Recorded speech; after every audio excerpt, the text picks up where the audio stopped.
अगर आप जेई की एग्जाम देने जा रहे हो तो आपको हर एंगल से स्ट्रांग होना पड़ेगा, चाहे वो कंसेप्ट हो, चाहे वो कैलकुलेशन हो, चाहे वो मैनिपुलेशन हो। तो जेई एडवांस का ये जो क्वेश्चन है बड़ा ही शानदार है। इससे हम कैसे क्वेश्चन की मैनिपुलेशन कर सकते हैं, कैसे मैनिपुलेशन को स्ट्रांग कर सकते हैं, ये इस क्वेश्चन से बेटर कोई क्वेश्चन नहीं सिखा सकता।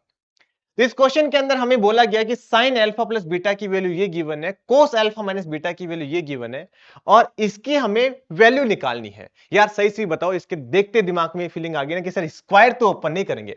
सबसे पहले हमें इसी को सिंप्लीफाई करना पड़ेगा यार, ठीक है। इसको सिंप्लीफाई करने के लिए हम थोड़ा सा जुगाड़ लगाते हैं।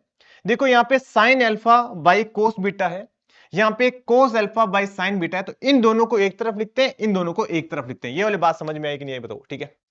अब हम क्या करेंगे सर, यहां पे एलसीएम ले लेते हैं इन दोनों का एक साथ, इन दोनों का एलसीएम एक साथ ले लेते हैं। जैसे आप एलसीएम लोगे और सिंप्लीफाई करोगे तो हमारे पास ये एक्सप्रेशन बन जाएगा, और इसको देखते समझ में आता है सर ये तो कोस अल्फा माइनस बीटा का फॉर्मूला बन गया, ये भी कोस अल्फा माइनस बीटा का फॉर्मूला बन गया, और क्वेश्चन में उसकी वैल्यू हमें 2/3 गिवन है।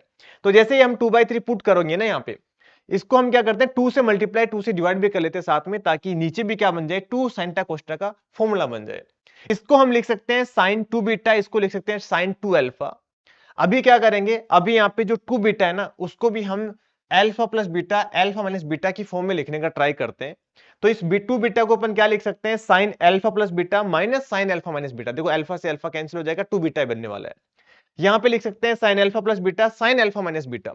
और जैसे आप इसको फॉर्मूला ओपन करोगे साइन ए कोस बी कोस ए साइन बी का, तो हमारे पास, और इनकी वैल्यू पुट करोगे तो हमारे पास ये एक्सप्रेशन आ जाएगा। इसको सिंप्लीफाई करोगे, माइनस का 4/3 उसका स्क्वायर हमें करना था, ये ध्यान रखना है हमें।